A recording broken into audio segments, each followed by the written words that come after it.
notice when you've been completely overrun with overwhelm, how you freeze? You simply cannot take another step. Your to-do list is a mile long. Your projects clutter the corners, and your clean laundry that needs to be folded, that's closing in on you. Have you ever been consumed with that overwhelming feeling? Oh my goodness, it has happened to me more times than I'd like to count. And in that frozen state, you might end up closing your eyes for a quick rest, or perhaps you can't even focus long enough for a nap, and you end up doom scrolling social media, numbing your brain with a rabbit hole of reels. Yeah, I know nothing about that.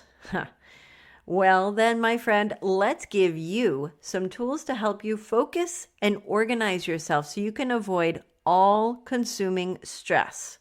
Yes? Excellent. Are you ready to dig into today's episode and push through those crushing feelings to the curb? Fantastic. And for this work, I recommend your Ultimate Life Design Workbook at my Rise, Love, Live boutique on etsyshop.com. The link is below. Do you find yourself struggling with constant anxiety, stress, or burnout?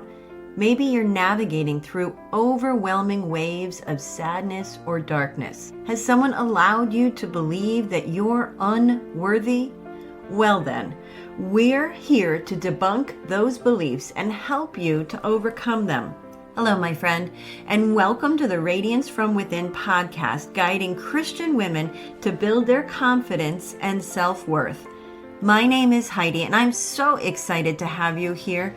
We'll work together to help you overcome negative beliefs by incorporating prayer, devotionals, and journaling into your daily routine. Additionally, we'll explore the power of words and how they can impact your mindset and well-being. Because when you unleash your inner peace, you will find the desire and strength to spread kindness and compassion. Join me each week and unlock your radiance from within.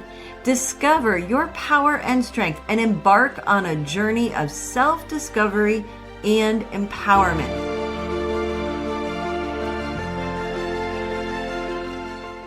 Hello, beautiful. So let's talk about focus. As a noun, focus is the state or quality of having or producing a clear visual. And as a verb, it's when we pay particular attention to something.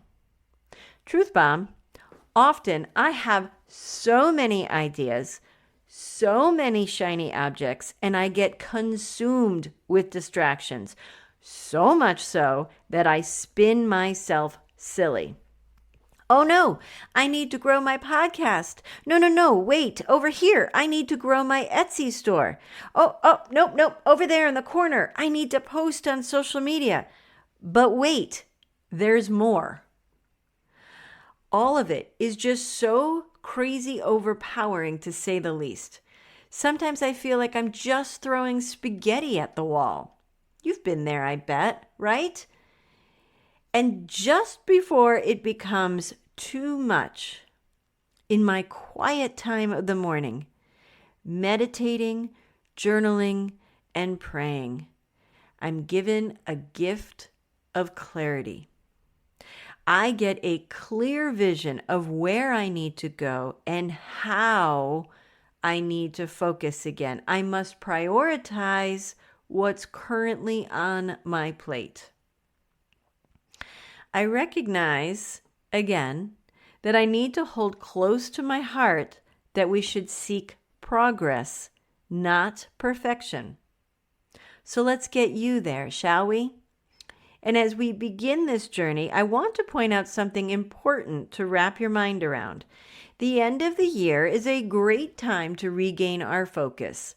Similarly, mid-year is another amazing opportunity. You have 6 months to get your act together instead of a mere 6 weeks. However, today is a new day. Today is the day the Lord has made. You opened your eyes. You took a deep breath and soaked in all of the goodness from the quiet, beautiful night. And on this day that the Lord has given us, we can begin again with a fresh perspective, seeking to accomplish our plans and goals. So it doesn't have to be New Year's Eve, nor a Monday. You just need to find ways to drill down on what you really want. Makes sense? And if you're struggling with that concept, you might need to take a step back and reassess your goals and what you want. As my coach recently asked me, are you simply interested in accomplishing X, Y, and Z, or are you committed? However, for this episode, we are running with the notion of commitment. So let's get to work. First, I'd love for you to take some time to process, pray, and determine what you really need to focus on first. Are you seeking to improve in the normal areas of change, eating better, exercising, and the like? Or are you yearning to tie up any loose ends on some half-started projects?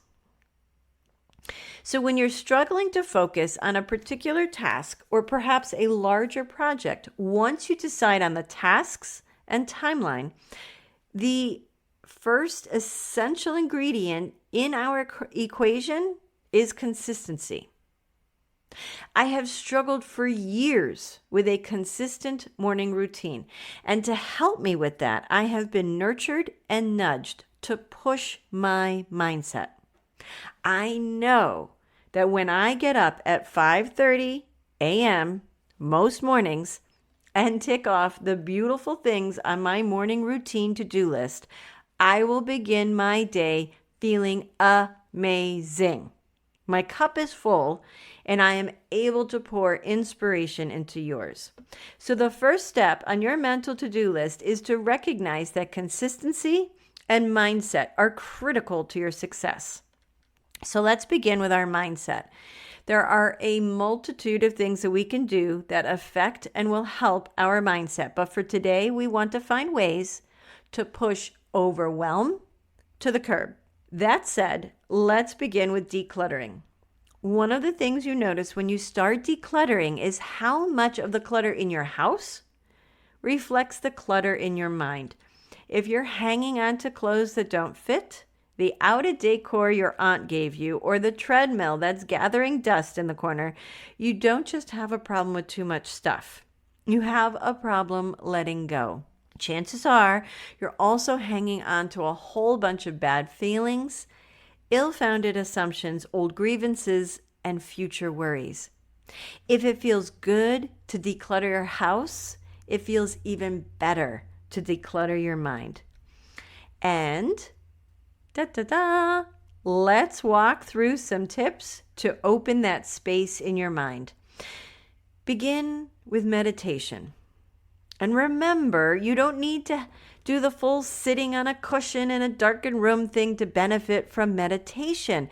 Some simple breathing techniques can help you calm down and focus. For a few minutes each morning, pay close attention to your breath and nothing else.